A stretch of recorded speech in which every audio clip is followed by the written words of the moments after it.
Hello Ibrahim, কী অবস্থা সবার? আপনারা বুঝতে পারছেন আমি একটা নদীর মধ্যে আছি। আপনাদের মনে অনেক প্রশ্ন জাগবে যে আমি নদীর মধ্যে কি করি, সেই ব্যাপারটি আপনাদেরকে ক্লিয়ার করব। বর্তমানে আমি আছি চট্টগ্রামের কর্ণফুলী নদীর ঠিক মাঝ বরাবর। আপনারা দেখতে পাচ্ছেন চট্টগ্রামের এক পাশে বন্দর দেখা যাচ্ছে। আমি মূলত এই নদী পার হচ্ছি চট্টগ্রাম শহরের দিক থেকে।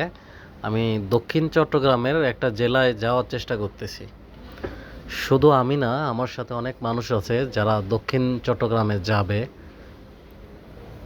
আপনাদেরকে একটা তথ্য দিয়ে রাখি, যারা দক্ষিণ চট্টগ্রামের মানুষ আছে তারা শাহ আমানত সেতু এবং টানেল দিয়ে না গিয়ে তারা কর্ণফুলী নদীর বিভিন্ন ঘাট ব্যবহার করে, কারণ এতে তাদের অনেক সময় বেঁচে যায়।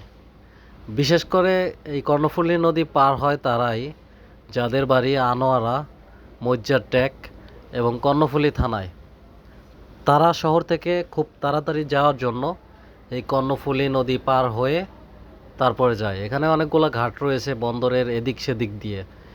এই ঘাটগুলো দিয়ে ছোট ছোট নৌকা করে আপনারা সহজেই কর্ণফুলী নদী পার হয়ে দক্ষিণ চট্টগ্রামে প্রবেশ করতে পারবেন।